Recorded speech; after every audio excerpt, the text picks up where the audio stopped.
All right, we have with us today author Wanda Robinson, who has just published a book called It's Time to Play, and it's available on Amazon.com.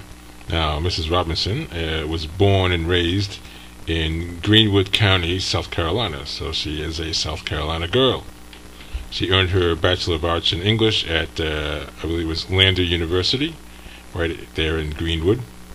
And she is married with 2 children and now lives in Atlanta. Wanda, thank you for joining us. I want to thank you for your time. Well, thank you so much. I'm happy to be here. Thank you for this marvelous opportunity. And how are you this day? I am actually pretty good. I know the weather's turning a little raw outside, but you know, this means that fall has finally caught up to us. I'm sure it's the same way in Atlanta. Yeah, you know what? This is perfect. Perfect. This is a perfect setting. Yes, it is.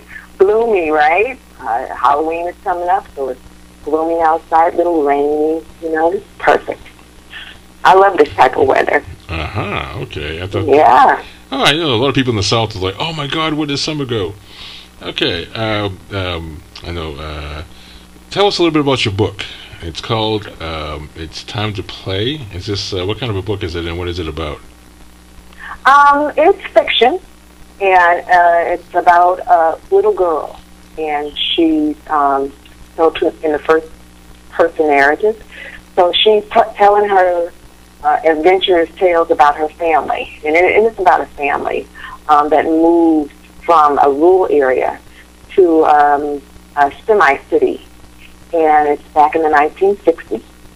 And what happens is, you know, when you're in a rural area, you're surrounded by family, grandma, grandpa, uncle, aunt, and she's got a lot of love around her, and she feels it and she enjoys it, and really doesn't know what it feels like to not have love. And so when the family leaves that rural area so that her father can get better employment, she goes to a strange town. She doesn't know anybody. Her family doesn't know anybody. But the opportunity for income for her father is pretty good. So what she does is she's trying to make friends. And when she makes friends, she assumes that they're going to treat her the same way that her family treated her. And that's not true.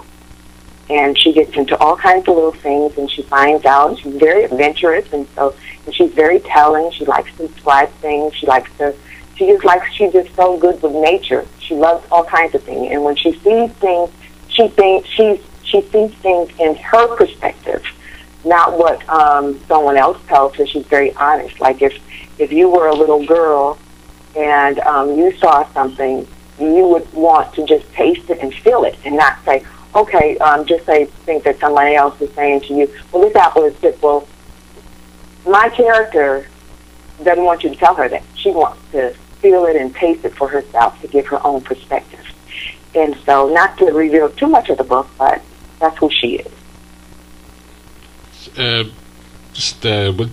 By any chance, would this be autobiographical? I mean, when you said moves from a rural area, I'm thinking like Greenwood, you know, to a bigger city, Atlanta. I mean, you know. But you know what? It's still in the same state. Rural in South Carolina, I know rural in South Carolina is rural. And even when you go to what we call a city, it's still kind of, you know, undeveloped. Right. But it's considered a city anyway. But it might be, you know, it might be autobiographical. You know, when you're an author, you use some of the things that you experienced in your life to work your character. So it could be. Could be. Well, yeah, it's true. It's I know in all the books I've written, the short stories I've written, people say I tend to put myself into many of my characters. It's become sort of an in-joke. Yeah. What inspired you to write the book? I took a class at Lander University, and one of my nonfiction professors asked us to write a story. And this particular story was the first story that I wrote for that particular class. And at that time, it was only 5 pages. And about, I'd say maybe 5 years ago, I was in a real bad place. And I remember going through my notes and stuff, and I came across the story again. And I read it, and I'm like, oh, I can make a story out of this. And so I started developing the character and started remembering things. And the more I read, the more I wanted to continue on developing the character, developing the story, and the more memories flared up about my childhood. And so I kind of mixed it together. And one day I said to myself, you know what, I'm going to see if I could shop this. And I sent it initially to, when I finished it, which was in 2010, initially I sent it to my lawyer in California, and she said that she wouldn't be able to do anything for me because she hasn't had any contact in the industry for quite a while, and she encouraged me to self-publish it. And at that time, I was skeptical, and I'm like, I don't want to self-publish this. And so I looked online, and I submitted it, and the publishers got back with me. She loved the story and encouraged me to continue on with it. They sent me a contract. I thought about it. I'm like, I'm not sure. And then I said, well, why not? Because, you know, you're your work critic. Right. Like, maybe I'm not ready yet. You know what I mean? I wasn't sure. And so I said, well, it's not going to hurt anything. And signed a contract, and through the year, and since, because it's such a short story, I kind of felt maybe I should just do it just to see, just to get my little, you know, my little finger wet a little bit to see if the industry could, you know, support me a little bit or whatever. But like I said, I'm pleasantly surprised because, you know, they send you copies, and I gave it to a couple of people, and you know, they loved it. They loved the story, and you know, and they wanted more. And as an author, I think that's what you want. You want people to always want more of what you can create. And I'm working on a couple of things now, but I really want to sit back and really see. I'm trying to push to that, you know, bestsellers list. You know, I hope it's not a long shot for me, but I'm hoping. I really am.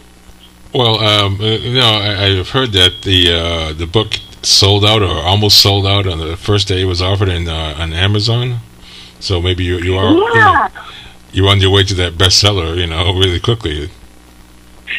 Well, I'm hoping and I'm praying. I don't want to assume anything. I really don't. I really don't want to assume anything. But that would be wonderful for me. It really would be. So you are writing now. So are you kind of putting in notes, or are you actually actively writing a sequel or follow-up to this book? I don't know if I want to do a follow-up. You know what I mean? Because, like I said, this story is very short.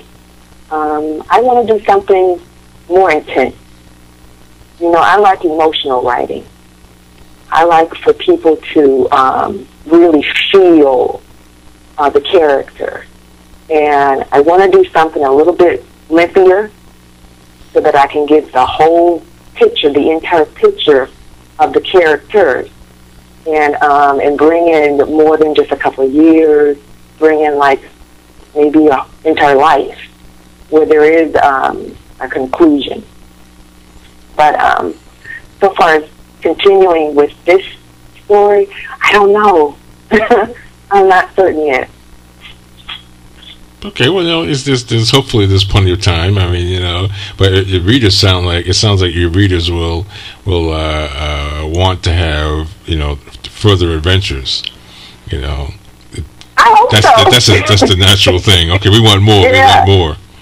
Exactly, and you know, with this particular book, like I said, I kind of just wanted to throw it out there just to see if I can catch anything, and based on the feedback, I'm enjoying it. I don't want to assume anything, like I said, but you know, we'll see if there is a demand or if there's some kind of media frenzy about it or whatever. Maybe, you know, I'm always wanting people to like what I create and everything that I do. I mean, you know, started writing when I was very young. The first typewriter was given to me by my dad, who was deceased.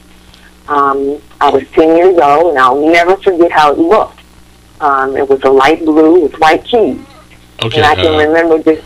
I don't want to interrupt you, but we do need to take a quick break. So Okay, sure. we are going to take a quick break, and then we will come back and finish up with author Wanda Robinson. So we'll be right back after this break.